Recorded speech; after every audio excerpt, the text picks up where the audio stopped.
Welcome, everyone, to another episode of Pulm PEEPs. We're extremely excited for this episode, which is a new collaboration between Pulm PEEPs and the ATS RCMB assembly. The RCMB assembly is a respiratory cell and molecular biology assembly, and it is focused on researchers and trainees that participate in both basic and translational lung biology research. Furf, are you ready for our first dive into the world of basic science research on Pulm PEEPs?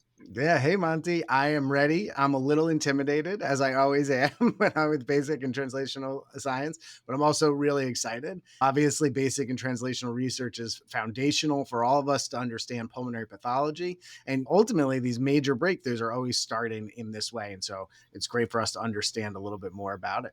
Monty, have you done any basic or translational research? Great question, Furf. And honestly, I have not. But my clinical focus now is on clinical research in adult CF. And without basic and translational efforts in that field, obviously I couldn't be doing my work. And as everyone knows here, there's been so many advances in both the basic and translational researchers within CF in general. Yeah, totally. Yeah, and I remember I did some basic research back in medical school, and what's funny is it was on something I still remember is connexins, like between cells, and it was very minor stuff. But I also somewhat like the most accomplished I ever felt when I'm like, oh, I figured this one problem out. So we're gonna hear about people who are much more successful at it than it sounds like either of us were. So before without boring people anymore about our failed attempts or ongoing attempts, let's meet our guests. So first we have Dr. Mark Snyder. Mark is an assistant professor of medicine at the University of Pittsburgh Medical Center and a member of the graduate program in microbiology and immunology there. He does research on the role of the adaptive immune system's role in chronic rejection after lung transplantation. He's received both a Parker B. Francis Foundation Award and an NIH K23 grant for this work. It's a real pleasure having you on the show, Mark. Hey, thanks for having me. I really appreciate it. Long time listener, first time caller. And I'm glad you brought up CF though. This is perfect segue because that's one of the gold standard wins for pulmonary medicine for collaborations between clinical and basic science. So Totally. And so glad to have you on the show today, Mark. Next, we have Dr. Jonathan Alder. John is an assistant professor of medicine at the University of Pittsburgh. His research focuses on telomeres and their role in human health and disease.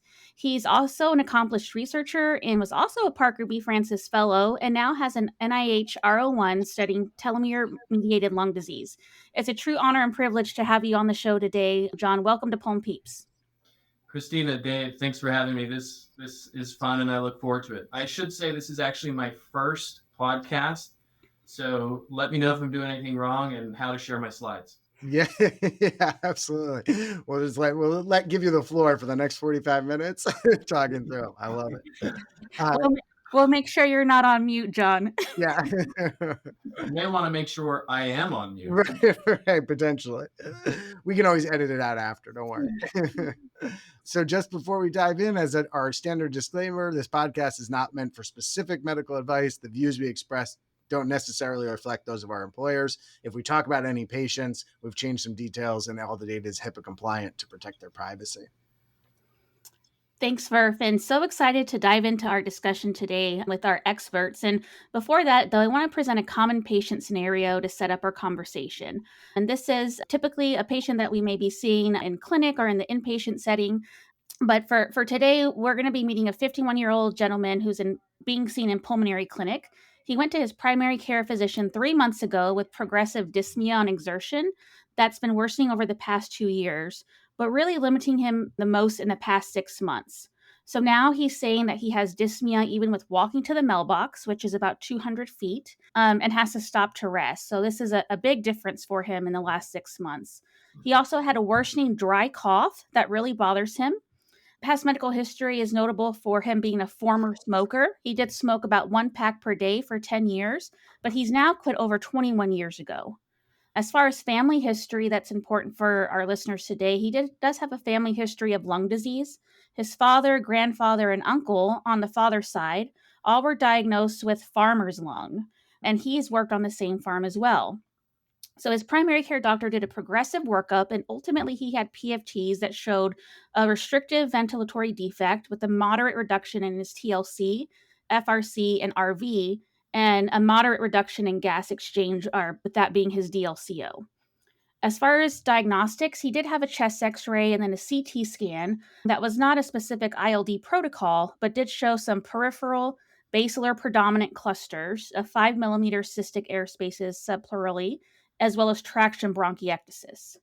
So, in addition to the diagnostic imaging that he had some lab work that was notable for macrocytic anemia, thrombocytopenia, and a mild persistent transaminitis and alk phos elevation. With that, he did have a broad serologic workup sent prior to seeing us, and that was all negative, as well as a negative hypersensitivity pneumonitis panel. So as you can see, he has a lot of things going on, some lab abnormalities, some imaging abnormalities, and he's been seen by various pulmonologists who have tried him on potential therapeutics, including prednisone and mycophenolate, both without any significant improvement in his symptoms. On physical exam, he desaturates to 82% with ambulation. He has no peripheral clubbing. He does have some crackles and squeaks bilaterally on auscultation, about 1/4 up his lung fields. He is using 2 liters of supplemental oxygen at rest and 5 liters with exertion, and still continues to report today that his dyspnea has been rapidly progressing over the last few months. So, Mark, I know I just gave a lot of information, but based on what I just discussed, what do we have here, and what diagnosis and thoughts do you have initially about this patient? Yeah, no, this is not an uncommon presentation to our pulmonary clinics, right? This presentation of dyspnea with exertion is pretty broad differential, right? That includes pulmonary, cardiovascular, hematology, like whether anemia or even just deconditioning, right? But all the clues that you gave me are pointing very clearly to a pulmonary source of this dyspnea, and that based on the imaging and the restrictive ventilatory pattern, this looks like an interstitial lung disease. More specifically, this pattern of traction bronchiectasis with what appears to be honeycombing by description points very heavily towards IPF. Now, it would be nice to have one of these high-resolution CT scans to look for any ground glass opacification, signs of active inflammation or alveolar filling, right? But the thing that stands out most to me here is this family history, right? So this family history of quote unquote farmer's lung, right? What is that, right? Was this a hypersensitivity pneumonitis, or is this something perhaps that's being passed on from generation to generation as far as an inherited predisposition for pulmonary fibrosis? I think figuring out a little bit more about this family history might be helpful. And on top of that, start thinking about if this is a family, is this an inherited form of interstitial lung disease or pulmonary fibrosis. Maybe we should start getting genetic testing and check telomere length, some of the more common forms of inherited factors predisposing to pulmonary fibrosis.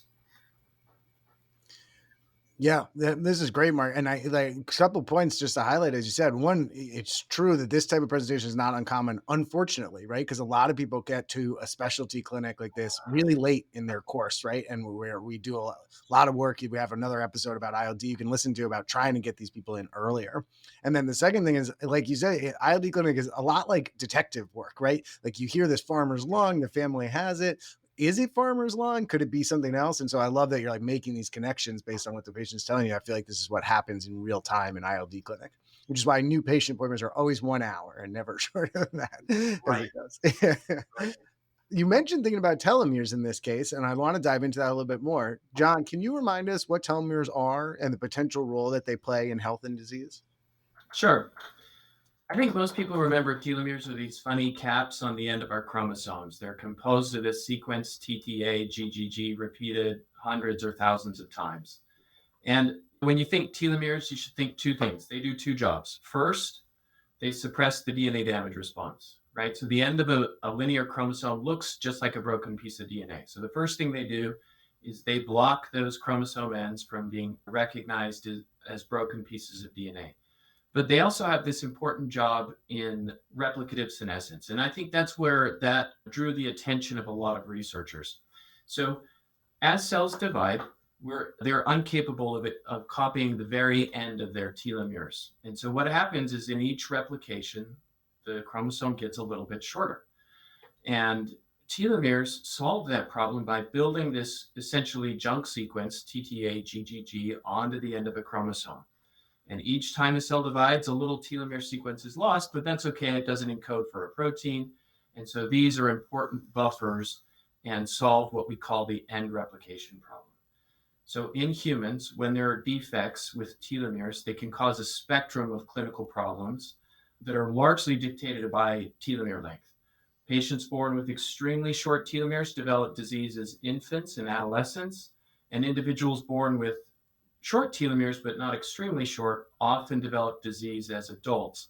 And as Mark mentioned, it was brought up, lung disease is one of these phenotypes and by far the most common. Thanks so much, John, and such a great review of telomeres for us today, and definitely something that I needed. So definitely appreciate going through that kind of basic framework so that we can set up and understand potentially what's going on with our patient. And Mark, you mentioned that you were concerned about short telomere in our patient and potentially causing his lung disease. And I imagine that you think about this diagnosis often in your clinical practice. And I'm hoping if you can share with us today, what are some things that trigger you to think about telomeres for your ILD IPF patients? And a follow-up question is it all patients with ILD or only those with certain findings?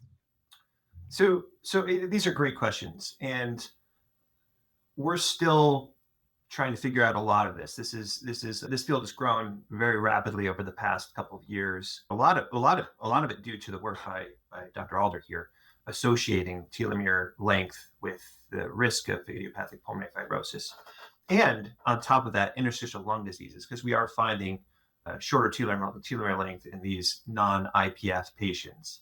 Now, looking specifically at idiopathic pulmonary fibrosis, right? If you look at that cohort of population, right, we define short telomere length as, let's say, less than 10th percentile for the age-associated shortening of your telomere length, right? But if you look at the cohort of all idiopathic pulmonary fibrosis patients, and Dr. Alder can attest to this more succinctly than I can, but they're all short, right? So if you look at the distribution of telomere length, that distribution is a median of about 25th percentile, with the tail going up to the 50th percentile, right? So we're enriched for this short telomere population. So I have a low threshold to think about telomere length when a new patient comes in with advanced interstitial lung disease. Now, the things that might lead me to think more prominently of telomere length mediated factors of risk for IPF, if they've developed pulmonary fibrosis at a younger age, if they have this family history of pulmonary fibrosis, or a family history of bone marrow failure at a younger age in other relatives, right?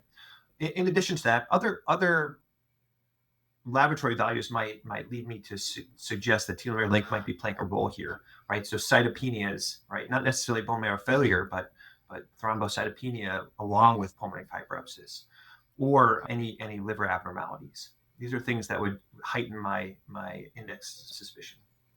It's so interesting, Mark. It's so cool to see here how things develop rapidly in pulmonary, in critical care medicine in general. But I remember in residency, this was like, oh, you have the one patient who got gray at 40 and his dad got gray at 45 and he's got pancytopenias and liver abnormalities. Like, let's think about telomeres. And now we have this understanding that it probably plays some role in a broader ILD IPF population. And so it's just very interesting to hear how the work progresses like actively through your career, and you have to kind of keep up with it so that we're taking the best care of these patients. Yeah, no, absolutely. I can't agree more. That's so great. And Mark, to go back though, if we are concerned about a telomere disorder, what further clinical and laboratory tests would you recommend being done?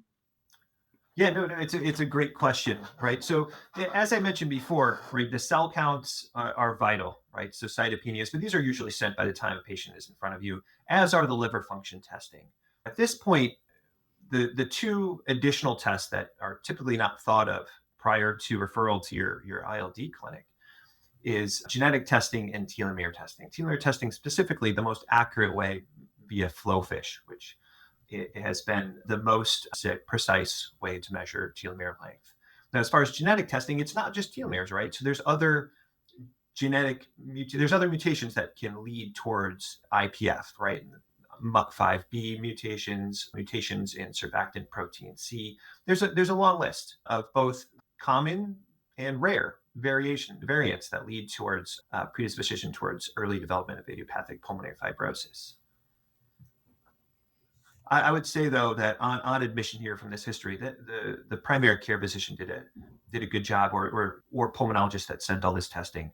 the hypersensitivity pneumonitis panel, I no longer send these for patients because as far as the post-test probability of changing my index suspicion for HP, it really doesn't help for me. But I know that's an area of contention right now. And I know there's those that probably disagree with me on that point. Gauntlet thrown on Pulm PEEPs. We'll have to have a debate That's episode right. on it.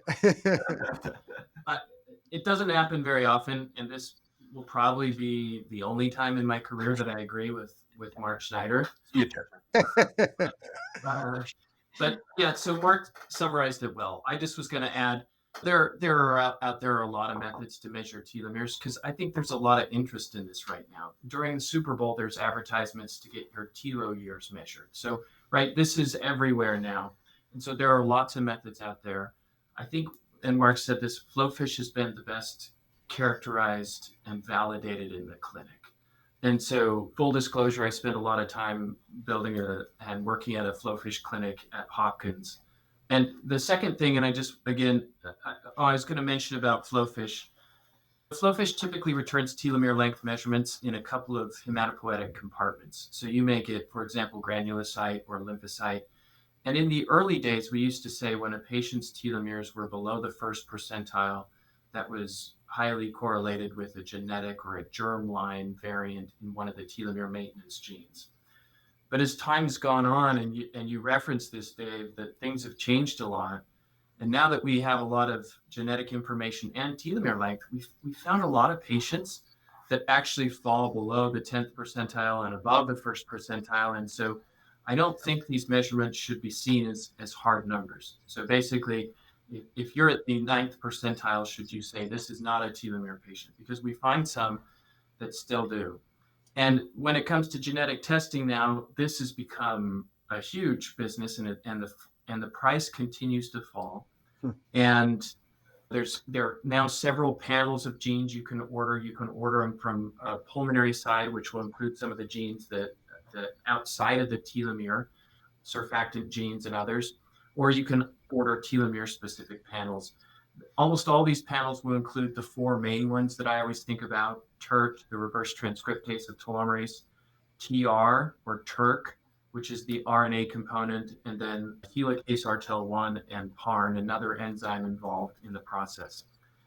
I think this is a good place for me to say I'm not a doctor. I'm one of the useful kind. And so I'm not making any recommendations here. The thing that I've learned along the road is that genetic testing has implications. Both from a medical side, I think it would be great to have a definitive diagnosis, right? You're looking at a patient with farmer's lung and you're saying, what's causing this? Is it pesticides or is it genetics? So from that side, genetics can be great, but it has implications for the patient, for their family, and even their capacity to buy life insurance. And so making sure that the patient is fully informed, working with genetic counselors or a medical geneticist, I think is really important. So I'm not making recommendations here. I'm giving warnings that there's a lot of things that I don't even think about here that are important. And now many of the mutations we talked about this at the beginning, but I want to come back to this. And this is a source of confusion. So we have to be careful how we say it. In these patients, disease is not caused by the genetic mutation. It's caused by the telomere length. So what happens is, as shorter telomeres are inherited across generations, that in a single family, you can see different clinical phenotypes, right? Grandparents can present with pulmonary fibrosis. Children can present with liver disease, and grandchildren can present with bone marrow failure. And so you might say, hey, what's wrong with it? I'm not thinking genetics. There's only a single individual with IPF here. But what's driving disease here is the telomere length. And so knowing what that is can be really important for understanding the disease. Oh, that's great. I'm going to emphasize and say thank you, Dr. Alder. You are a doctor in my mind, very much so. Not the useful kind. Or the most useful kind. It's hard to say. Yeah. No, but that's super helpful. And it's super helpful to think about those clinical correlates. Like if you're seeing a patient, it's not just a family history of one thing. And it's also really always a helpful reminder for me of like, think of genetics in the entire picture, right? It's genetics leading to some molecular event, which is leading to some phenotype. And so it's not just the one mutation, but it's the telomere length. That's going to be a big takeaway for me. So I love having this clinical understanding of it, thinking about how we can apply this to our patients. Because the ATS RCMB Assembly's mission statement is to impact morbidity and mortality by improving the understanding of the biological basis of lung disease. And I feel like that's what we've been discussing so far. But it's easier said than done to now have this. Now we have you telling us as an expert, and we understand it, but we have to get to that through lots of years of experiments and investigation. So, John, can you tell us broadly how telomere length and repair ended up leading to lung disease, like sort of in a pathophysiologic way? Yeah, honestly, I think in the beginning, this was really hard to understand, right? I'm just going to say, when I think about telomeres and the end replication problem, so that cells that divide rapidly will shorten their telomeres quickly. And so bone marrow failure kind of makes sense to me, right? We make billions of cells every day. Telomeres should be short there. And so I don't think the connection to lung disease was necessarily intuitive. In fact, I think it was very unintuitive. It wasn't an obvious connection. How the understanding the mechanism and why that the lung is sensitive is an area of active research. But I think for me, the big picture goes back to these early experiments. So telomere length determines the number of time a cell can divide before it arrests. It enters replicative senescence. In the lung, this plays out as the inability to repair after injury. So we go throughout our life, we get colds, we breathe stuff, whatever happens, but the ability of the lung to repair itself eventually is limited. Now, how this leads to a fibrotic scarring is still being worked out, like the mechanisms that connect these. But I think the general mechanism of how telomere dysfunction limits the ability of a cell or a stem progenitor cell to replicate and how that might limit tissue repair is pretty well understood. Thanks, John. And I really love how you just described that. And I think hearing this again, and probably as I hear it on repeat, in the lung, as you said, this plays out by the inability of the lung to repair itself after injury. And I think hearing things differently kind of really helps me understand this disease manifestation even more. And I know that you feel like we're giving you all the hard questions and Mark the easy questions, John. But I do have one. Good response. We're handicapping a little.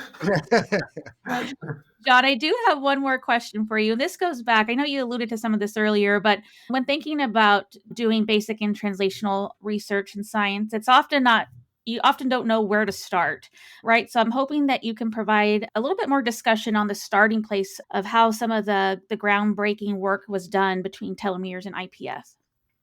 Sure. So historically, I think the connection between lung disease and telomeres was made using two approaches. The first was at Johns Hopkins, and Dr. Mary Armanios was a clinical observation, meaning she was taking care of an individual with bone marrow failure in a pediatric setting, and in talking to the patient and learning about them, found that they had aunts and uncles that had pulmonary fibrosis. And it stuck out to her, right? I don't know exactly what went through her head, but I imagine she probably thought, I have a super rare disease in one individual and several other instances of super rare diseases in these other individuals, all clustering in a family. And that prompted her to contact Vanderbilt, where they had this registry of familial IPF and to sequence the telomere-related genes. So it was a clinical observation that she then connected to the telomere. And to be honest, I will never forget the morning when we got the sequencing results back, and I was sitting in the lab with her and we were going through these, and we found all these changes, and we said, this can't be real, right? I think there was almost 1/5, so 17% in that first pass. And we hoped to find one or two, and it was a surreal morning. Around the same time, there was another group led by Dr. Christine Garcia. I think she was in Texas at the time, and they used a classic positional cloning or linkage analysis to find it. So this is when you have a big family and several affected people and unaffected individuals, and you examine their DNA and you say, okay, what chunks of DNA do all of the affected individuals share and the unaffected individuals don't? And so that led her to a linkage peak, an area of DNA that was shared amongst all of the affected individuals, and that included TERT, this gene. And so these two approaches are complementary and really are a nice example of how an astute clinical observation can be all it is required, but also kind of this familial classic genetics approach. And these two things really locked it in and said, okay, we've got something here. And so since then, lots of additional studies have been done. Nowadays, I feel like it's very common to jump right to the exome sequencing or genome sequencing. And in these large studies that have been done now, it's now 10 to 15% of unselected patients, you can find rare variants in these telomere maintenance genes. John, it's super exciting to hear you talk about that day. And I kind of feel like stories like that, like I have chills a little bit, are like why people get into medicine, right? They see a patient, they notice something, it leads to a discovery that then goes back to the lab and then translates all this way back up to patient care. So it's so interesting to hear the history about it. And such Dr. Garcia and Dr. Amanias, obviously titans in the field of figuring these things out for everyone. So, John, I know you do a ton of work on this, trying to investigate the mechanisms behind the telomere and the disease they create. Can you tell us what type of laboratory studies they use? I think this is an area where a lot of physicians, MDs, are really underinformed about what kind of techniques are out there that we can use to figure out these molecular mechanisms of disease. Great question. And again, I love this area. This is why I'm doing what I do. And I want to emphasize that anybody who wants to research this, any method out there is okay, right? In our lab, we use whatever we need to address the question. But specifically, there are a lot of groups working on this now that are trying to understand the very sensitive and specific connection between the end of your chromosome and lung disease. I think the connection to telomeres is an important leap forward. One of the biggest struggles that I think we face is kind of in the community in general is kind of apathy or disinterest in my concern is genetics, but you could say research.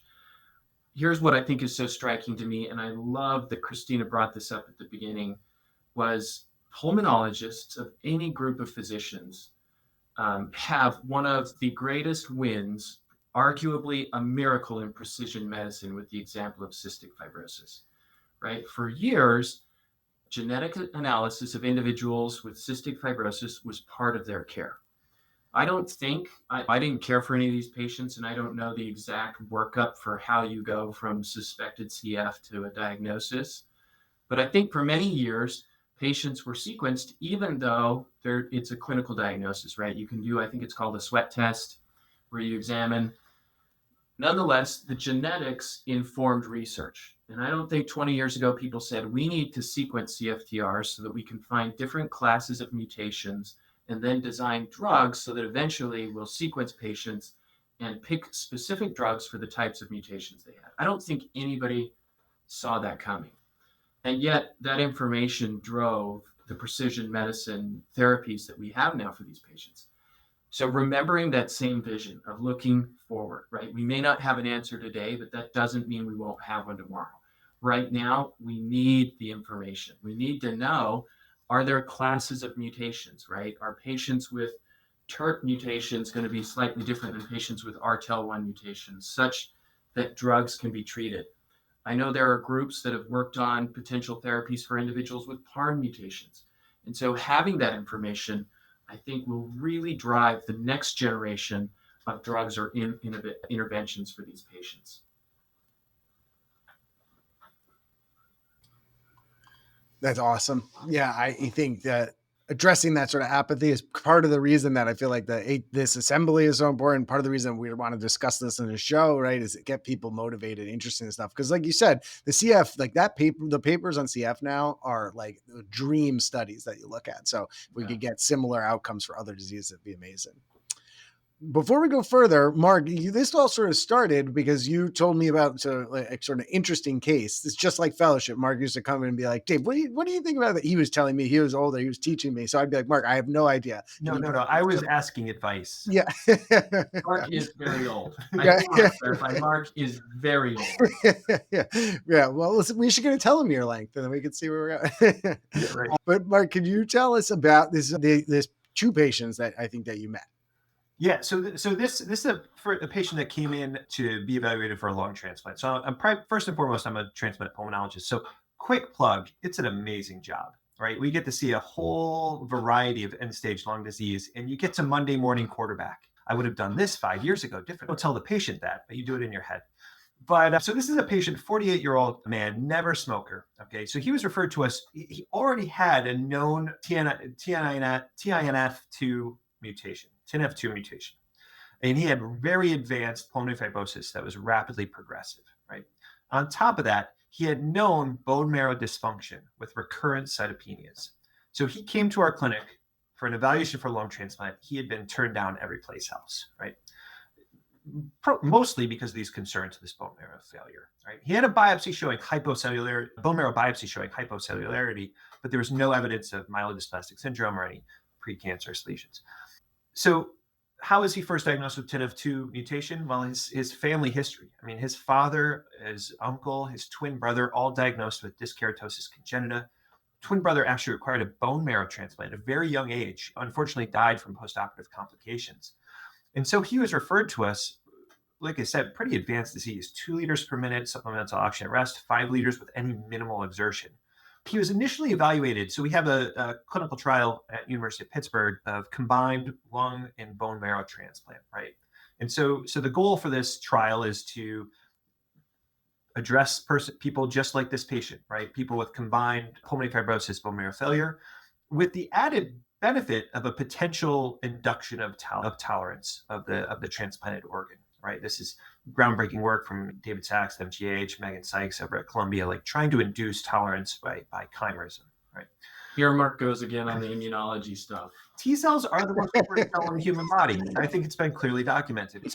So he went into this, and we approached this gentleman knowing that he is likely going to have bone marrow failure after transplant. So we did all the things we could do to preserve that bone marrow. We used a more gentle induction immunosuppression rather than a grenade of alemtuzumab. We used basiliximab, and we carefully selected his maintenance immunosuppression after transplant to avoid those commonly used medications that induce cytopenias, right? So we avoided Valsite.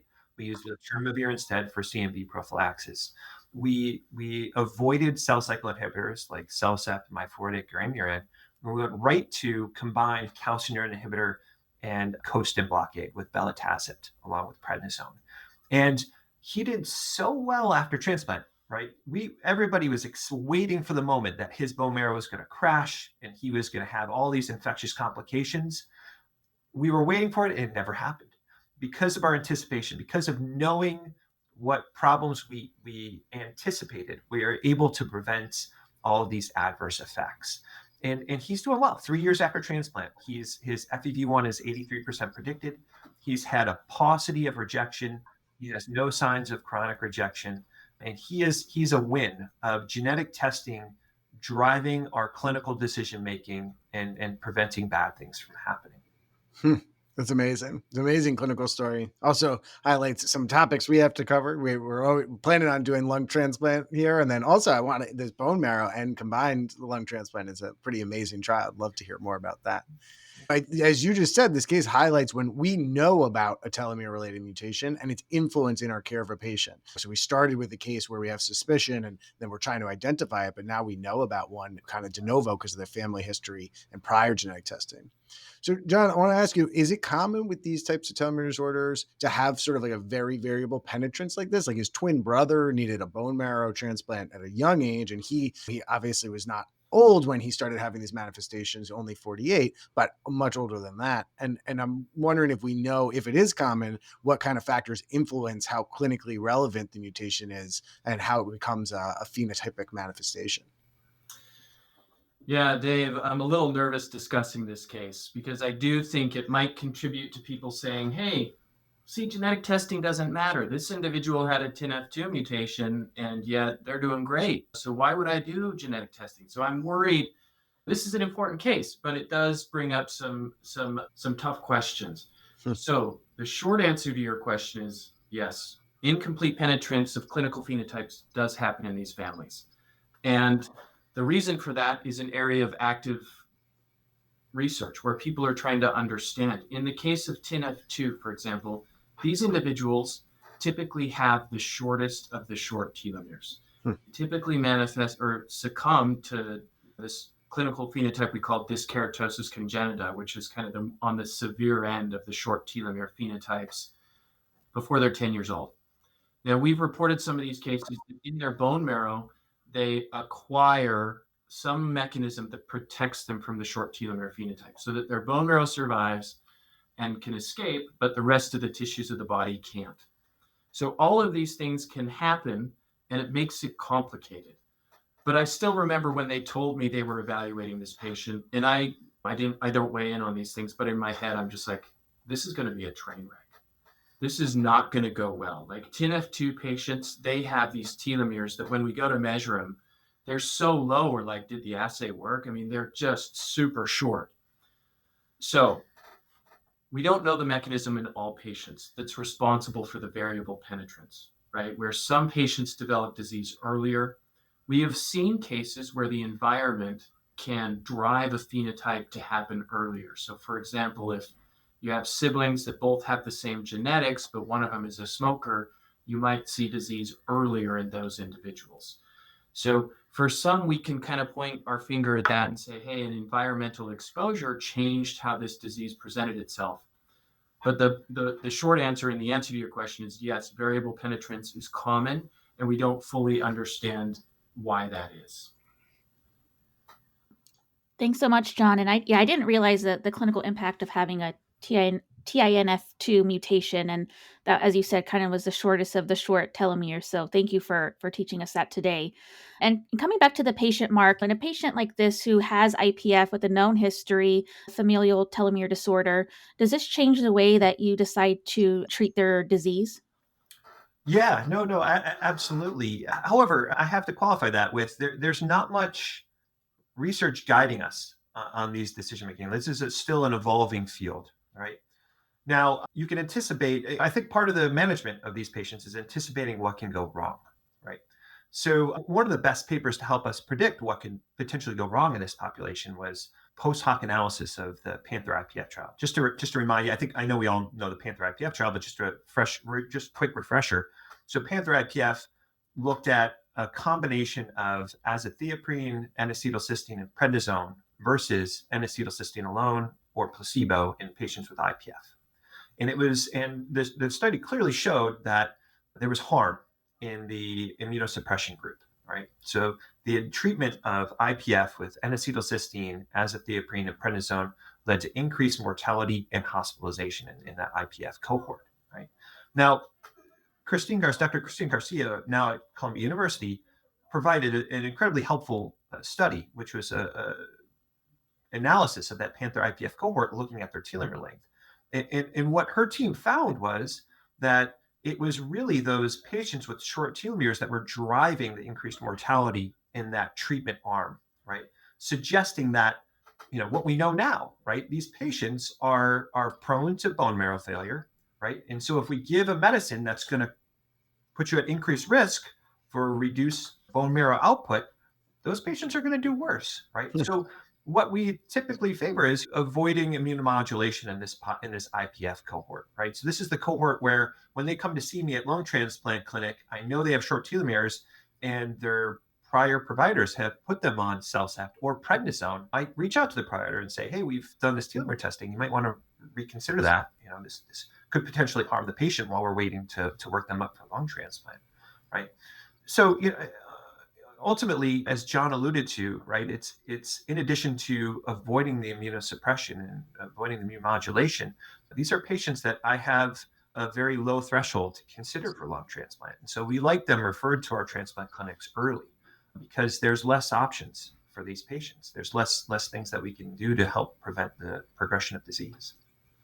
That's great. I mean, it's a real example of sort of precision medicine, right? Like we have this trial is negative, but it's really driven by a cohort. If we know something about the broad disease you have, and we know some of the mechanisms below it, we can sort of tailor our therapies to maximize benefit or sort of avoid harm. So that's really interesting. So, Mark, you mentioned that this is obviously going to affect a lot of considerations for transplant. We're going to try to follow people early and have them for consideration since our treatment options are limited. I know you also do a lot of research on factors affecting chronic rejection in transplant. So I'm curious if these have clinical implications for lung transplant that you are following even down the road in these patients. It's a really good question. And there's a lot of work going into answering that question right now. There's a lot of conflicting reports about short telomere patients having increased versus decreased risk for rejection, both acute and chronic, and what might play into that. Right now, we have preliminary data suggesting that it's really not just telomere length, but as we've kind of alluded to, this whole thing, this combination of age and telomere length, right? That might play the key into whether these patients are at increased or decreased risk for both acute and chronic rejection. And this is why we need enthusiastic young scientists to help us answer these questions, because these will have huge implications for our patients going forward. I think at the end of the day, with transplantation specifically, I've mentioned this before, but I think it's worth reiterating, right? Anticipating the problems, right? Anticipating that bone marrow failure, switching your medications, or changing your immunosuppression, both induction and maintenance, to avoid those medications that are going to suppress that bone marrow, and using maybe perhaps more of the experimental alternatives, mTOR inhibitors, co-stimulation blockade. Sorry, I think I was on mute again. Thank you so much, Mark. And that's, I think it's so important, I think, for us to think about not only pre-transplant, but kind of post-transplant complications with having short telomere disorders. And I think we've had such an amazing discussion today. I don't know what you think, but I think we kind of just did a true kind of bench to bedside show on Pulm PEEPs today, which has been our first. And I think it's been so amazing. And before I know we end with our kind of teaching points from today, I do want us to talk a little bit more about the ATS RCMB assembly. And I'm hoping, Mark and John, if you can share with us a little bit about your time in the assembly, and in addition to probably meeting the both of you at ATS in DC in just a few weeks, why should attendees of the upcoming ATS conference join the assembly, and what are some opportunities that they can have by doing so? Yeah, no. Thanks so much for having us first. This has been a lot of fun, and I can't wait to see how I look on TikTok later. Yeah, no, first and foremost, the ATS is a wonderful venue. And the key to the benefits of ATS is it brings together clinicians and scientists and clinician scientists all together. So with a synergistic effect of both identifying the problems to answer, and then the scientists, researchers trying to fix those problems, right? And I look at RCMB, and when you go to the ATS meeting, or you go to other meetings where RCMB assembly is presenting research, this is where I look to for the fundamental frame shifts in the future of medicine, right? This is where, yes, there's a lot of great active clinical translational research helping us fix patient problems now. But you go to the RCMB assembly to see, well, what are the huge frame shifts in care that we're going to see 5-10 years from now that are going to make patients' lives better? And so, and on top of that, I mean, the more you go to the RCMB posters or presentations, you'll notice it's a warm and fuzzy crowd. This is a crowd that likes science, that likes teaching, and it likes to develop junior investigators. Yeah, I just want to be clear to your listeners. I wasn't paid to give this endorsement or selected because of my opinion. I don't think the organizers of this said podcast even knew, but yeah, I got my job because I presented as a PhD, I presented a poster at ATS and joined the RCMB talking about TNF2 in patients with IPF. I was standing there at that poster when I struck up a conversation with a physician named John McDyer here at the University of Pittsburgh. That back and forth eventually led them to invite me to come out. And so literally I got my job here, which I really like my job here, but I got my dream job by standing at my poster at ATS as part of the RCMB. So yeah, it's had a big impact on my career, and all the stuff that Mark said too, helping patients and stuff like that. I was thinking myself selfishly, but I think what Mark said is true too. That's amazing. You could be, I feel like after hearing this, your face is going to be on big posters at the ATS conference. Like, I got my dream job at this poster. Yeah. my voice will be Mark's face. Yeah. That would be bad for everybody. That's great. Well, thank you guys both so much for coming on the show. I think we really accomplished what we were hoping to, which is throwing a really broad net on this. I mean, we obviously can't cover all of this in one episode from bench to bedside, but I think we did talk about the common clinical scenarios you'll see, the implications they could have for pre-transplant, post-transplant, and all considerations, and then some of the techniques that led us here and some of the techniques that are ongoing. So we'd like to finish our episode with just a final takeaway point from each of us that our learners can take home. I think I'm going to say one that John mentioned, which is that when you're thinking about the implications of the disease, it's not the gene, it's the actual telomere length. And that's interesting for me. It's like, I always feel like we send these genetic testing, we say positive, negative, okay, they're at risk, they're not. But what we're really thinking about is how that telomere, what is the actual telomere length the patient has? And then that's going to end up leading to the implications that it has. Christina, do you have a takeaway point?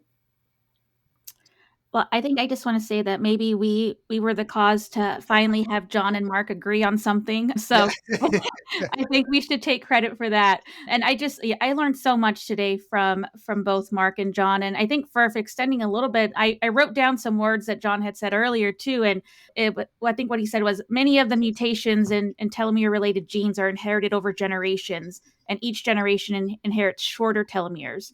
So as you were saying, for how can this play out? It's going to be different genotype may have different phenotypes. And I think depending on the length of the telomere that they inherit, we're going to see different clinical phenotypes in our patients. That's great. John, something our learners should remember? Sure. First of all, I'll say thanks for having me. And on the record, I don't agree with Mark Snyder on it. I just want to set the record straight. I would say, look, stay curious. It was a curious and careful physician who made this connection. And even if we don't have a good answer, right? Even if I can't cure it, if I know what that is, that doesn't mean we won't have one tomorrow, but we need the information today. Yeah, great lesson for everyone. And Mark, finally, we'll end with you. Yeah, no, again, thanks for having me. I think the quality of this podcast could be greatly improved by taking everything I said out of this and having John talk the whole time. So that's good. But yeah, I think when you're in the clinic talking to your patient with interstitial lung disease, press those questions that you would normally say, oh, farmer's lung. Okay. Yeah. Ask more about that. Ask the next question. Dig down into those details, because you'll find some things that can really help you with clinical management down the road. Right. Yeah, that's awesome. Well, thank you guys again. Thank you all for tuning in and listening. Make sure you download our episode in 2 weeks for our next talk. This episode was written, edited, and produced by myself and Christina Montemayor. The original music by Eric Rogers, and we'll see you next time.